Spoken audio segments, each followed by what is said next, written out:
minority U.S. citizens who are completing their STEM doctoral degrees and progressing into faculty positions. And so with this Dean's panel, kind of want to look from Dean's perspective of how some of our Deans have been contributing to that, and for the future, some ideas they have. And so I'm going to turn things over to our Dean's panel moderator from the College of Science at NC State, Chris McGahan. And Chris, why don't you take over?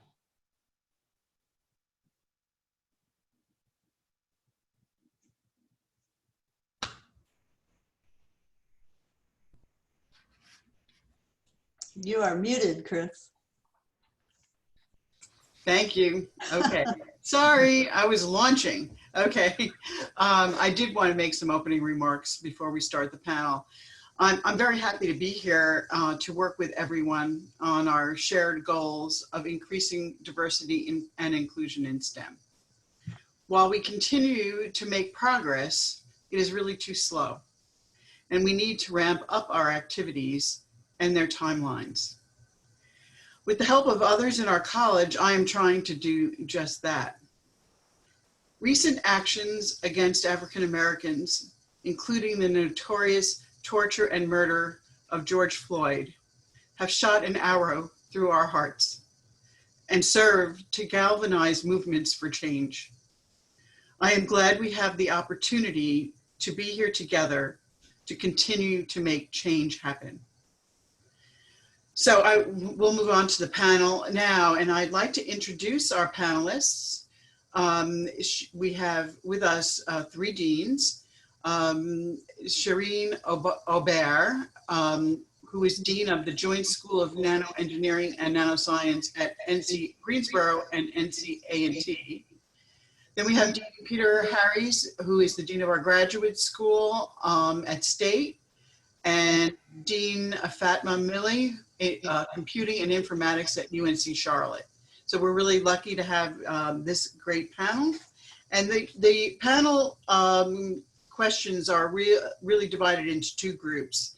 I have a couple of questions for round one, which is round one is example of actions taken during the first 2 years of AGEP-NC to support the goals of AGEP-NC.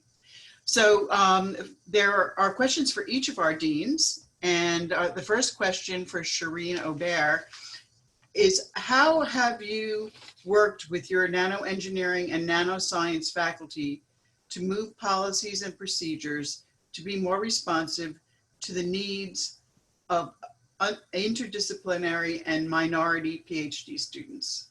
So Shireen.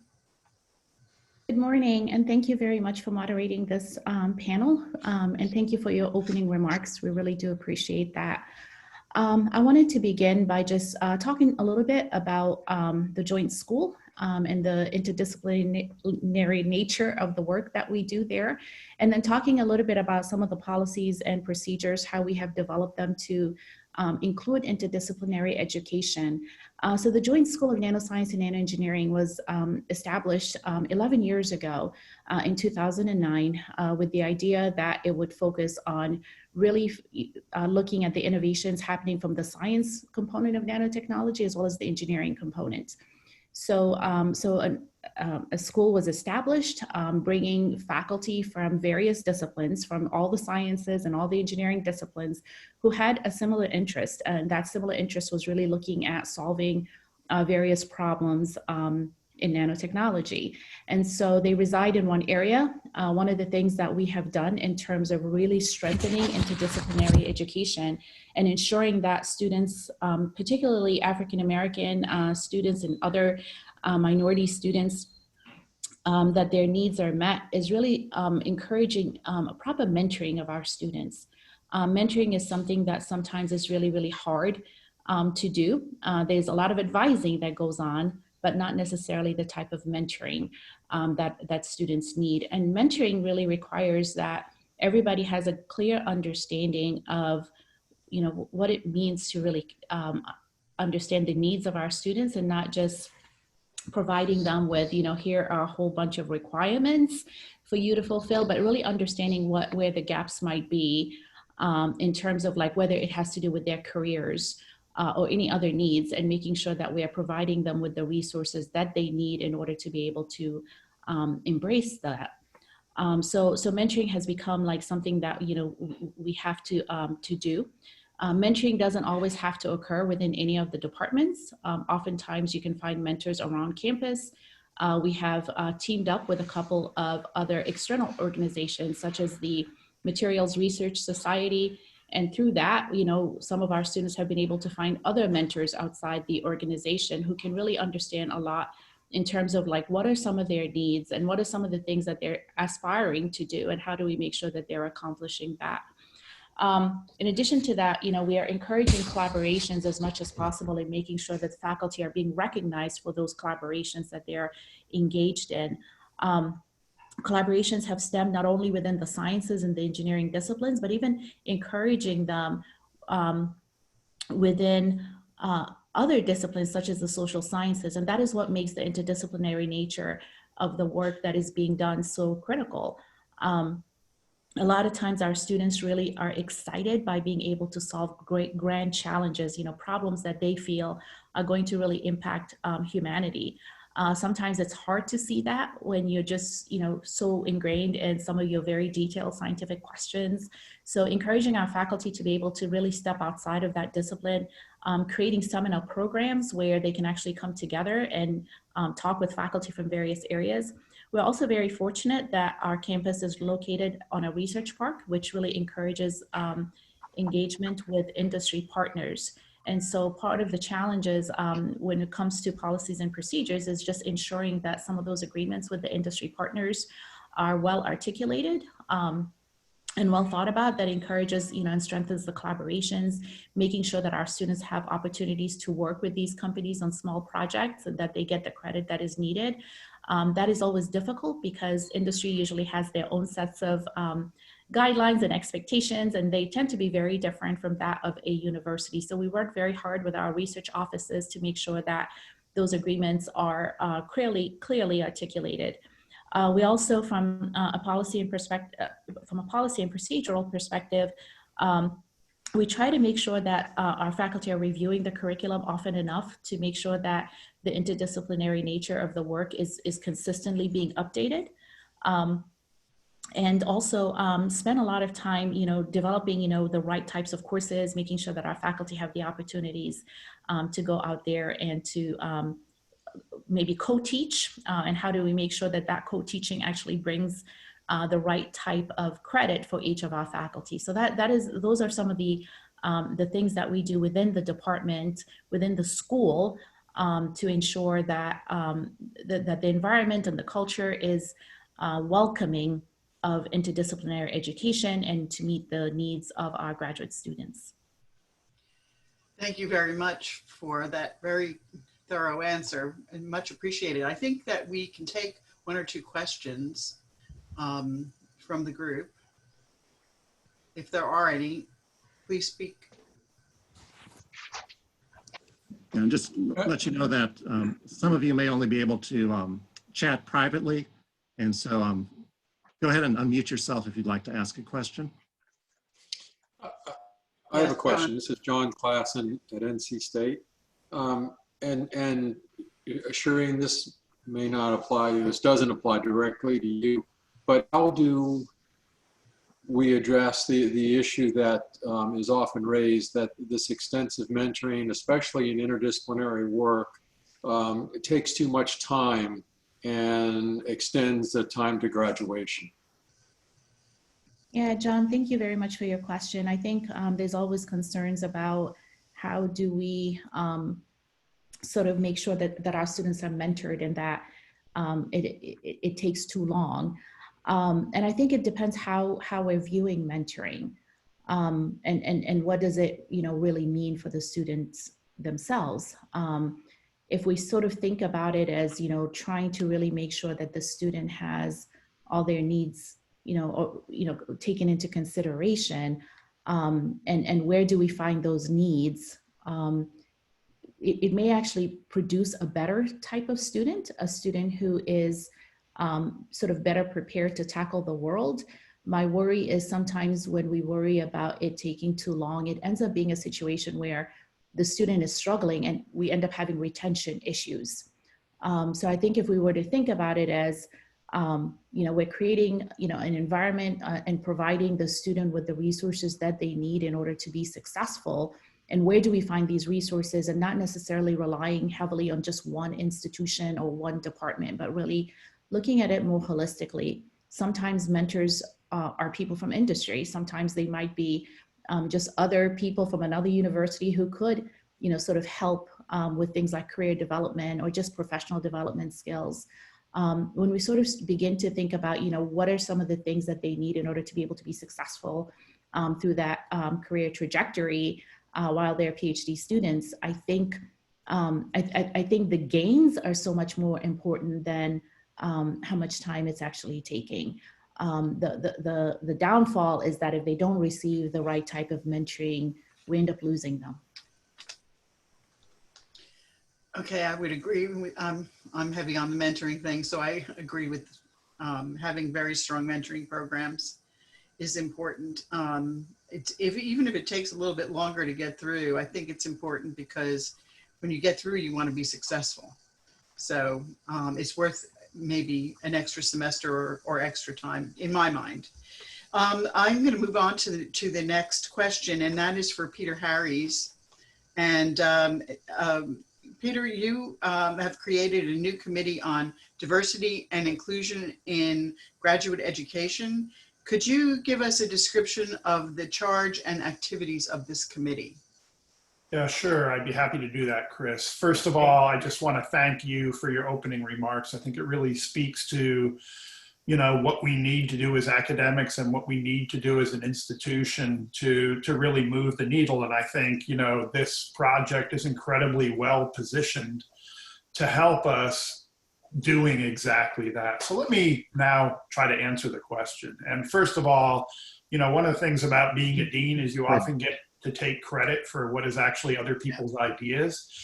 And this is an example of that. Jackie? And in this case, I really have to, reach out to Assistant Dean Dave Schaefer, who's a co-PI on this grant. I mean, he is really, he does so much across this institution to try to promote ideas like that. And so I do need to acknowledge, the work that he played. And I do want to talk a little bit about why we felt we needed this. We do have a centralized office for institutional equity and diversity on this campus, but we're also very much a decentralized campus. And there are all sorts of activities taking place at college levels and at departmental levels that we often don't know about. And so Dave and I were in a meeting where this became readily apparent, and he suggested that, we should get this group, this group of people from colleges primarily, and also OIED, to be engaged in a more thoughtful way and a more collaborative way in order to really enhance the offerings that we all are undertaking, with a common goal, but to a certain degree, we were too siloed. And I think when we think about that, the sort of initiatives that this group was designed to look at spanned all the way from recruiting activities. How could those be combined to be more effective and efficient? And here we're talking about the recruiting of graduate students, but specifically graduate students of color. Looking at building partnerships, and in some cases, this is looking at trajectories from various programs that we have. How do we integrate those, and how do we design a pathway, for instance, from our TRIO programs into graduate programs and beyond? And then also, at least on our campus, it really had a significant research component. So we have a lot of large training grants and other things that are being developed by faculty, but we didn't have a common or a single portal where they could go to really learn about the resources that existed across the institution. And I think we didn't have a good sense of that either within the grad school. We had a sense with some of our partners what they were doing and certainly what we were doing, but there were lots of hidden gems and lots of good ideas that were sprinkled across the entire university landscape that we were missing out on, and things that we as a graduate school could help enhance. And frankly, also ideas that we could take to make our programming better. And I think overall, bringing this group together has really created much more cohesion among the various people engaged with these efforts across the institution, but have also allowed us to do things in a much more effective, efficient, and collaborative way that I think ultimately will help us build a better ecosystem in which to address these issues, ranging from recruitment to student success, as was talked about by Shireen in terms of being a critical element, and also things like inclusivity of these students once they get on campus, and just ensuring that we're doing everything in a way that is much more cohesive, collaborative, and understood by all in terms of what the activities that various people are undertaking on campus. So it's really fundamentally about better communication between these various people doing great things and sharing what they're doing in a way that just really increases what we can do as an institution. And so that's it in a nutshell. And I'd certainly be able to, I'd be more than willing to answer any questions if there are about that. Well, Chris, you're still muted. Sorry. I think we have time for maybe one question, because I would like to get through to round two. Wow. And we still have to hear from Dean Milley. So hi, Peter, this is Christine Grant, NC State. I'm really excited to hear about this committee. I think that one of the key things, and Peter, you and I had conversations about this a few months ago, I believe. I think one of the crucial things is once these things get going, to be able to communicate and disseminate that information across the campus. I think that's the challenge. I think that what you were finding is that there were silos and pockets of information of people doing different things. And then that group has come together, and then the next challenge is going to be to communicate that information across the campus for people who are not directly connected with a graduate program or a DGP. And so there might be someone who's writing a proposal who wants to know about XYZ and they want to recruit diverse grad students. And so I think that that's been the challenge for a lot of things, because there have been a lot of pockets of activity going on. I think this is a great idea, and I'm glad that that's moving along. Yeah, thanks, Chris. I couldn't agree with you more. I mean, I just think, that communication piece, I mean, in so many things, it comes down to communication ultimately, and how you disseminate the existence of this group across campus. And, faculty know that it's there to support them. Students know that it's there to, there's all this different support. And I think, we've been doing it for about a year, and we've already had some great successes and ideas coming out of it. But clearly, this is something that we need to continue to hone and really build as a vital component of our diversity efforts at the institution. Right. Thank you. Thank you. I'm going to move to the third question. This one is for Dean Fatma Milley. How have you worked with your computing and informatics faculty to be more responsive to the needs of minority PhD students? Thank you, Christine. Good morning, everyone. And thank you so much for inviting me to this panel this morning. As we all know, this topic was important for us, and the recent events made it was a wake-up call for us, for all of us, to really put it in the forefront and to realize that we are moving at a pace that is not acceptable. We really need to accelerate what we are doing and augment what we are doing. So the College of Computing and Informatics 3 years ago, we revised, or we stated 3 values that guide everything that we do. And the first value is that we acknowledge inequity and we will do everything in our power to address inequity. And that value was adopted and discussed and debated with the idea that we don't live in a vacuum, that what we do matters, that we impact the world around us, that we are responsible for the world around us.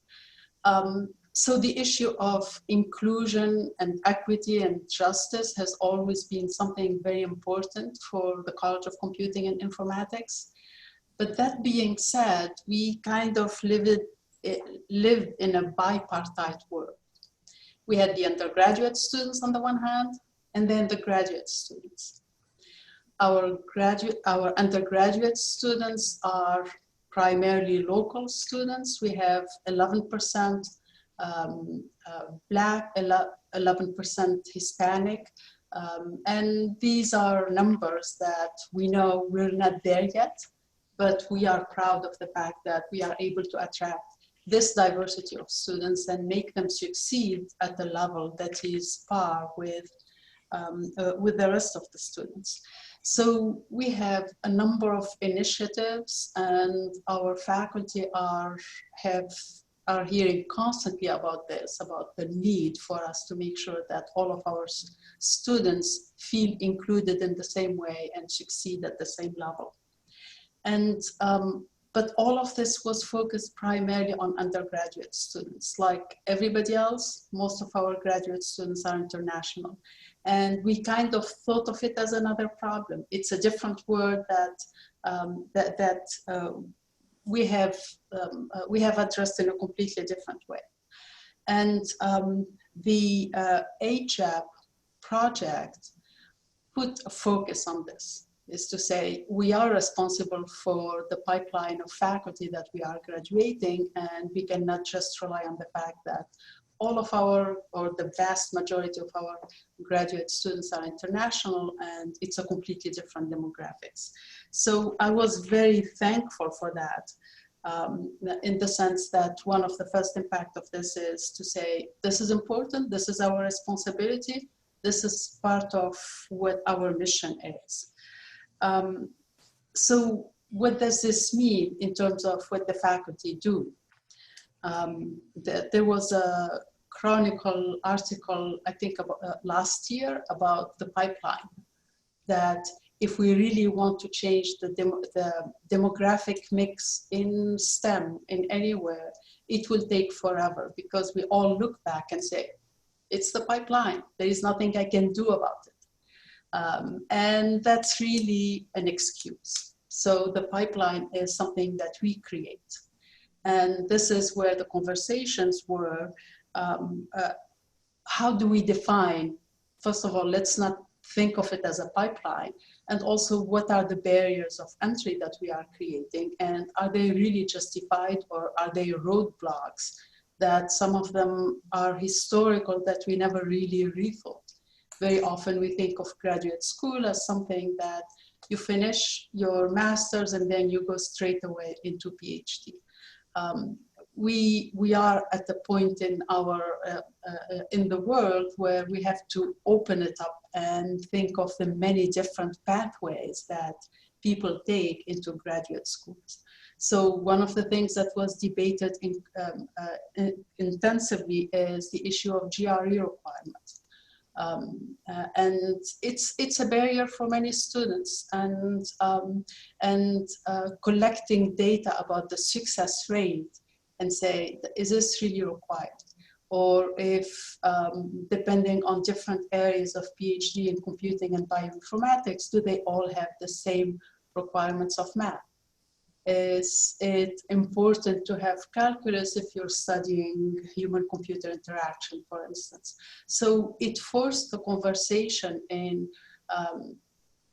into what is required to succeed, and why is it necessary for us to put all of these barriers that make that pipeline very narrow. The other aspect, which was driven by our graduate school, is the issue of mentoring. So this project is pretty much about mentoring, and we just assume that people come in knowing how to mentor. And there is a whole science to it, and the way we mentor, typically we just mentor the way we were mentored, which is not necessarily inclusive, not necessarily good, not necessarily something that we want to reproduce. And that's something that faculty were very open to, and we even have faculty in the college who volunteered to actually, who took the training and became trainers. The other element of this, the fellow catalysts, who we choose is extremely important, and choosing a person who is successful in their research, but also an advocate for this topic is extremely important. And I'm very proud of the current and the incoming fellow catalysts. I think they serve as role models for their colleagues and help move this in a positive way.